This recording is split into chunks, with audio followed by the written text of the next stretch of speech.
Yesterday evening marked my first true session with the girl. Signs of significant disorder are greater than I initially thought.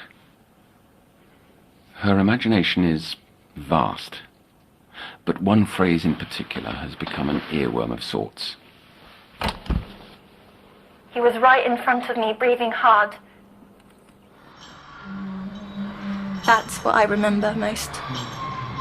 The awful smell. Like when sausage goes bad. Scent while dreaming is a rarity, an indication of sensory transcendence.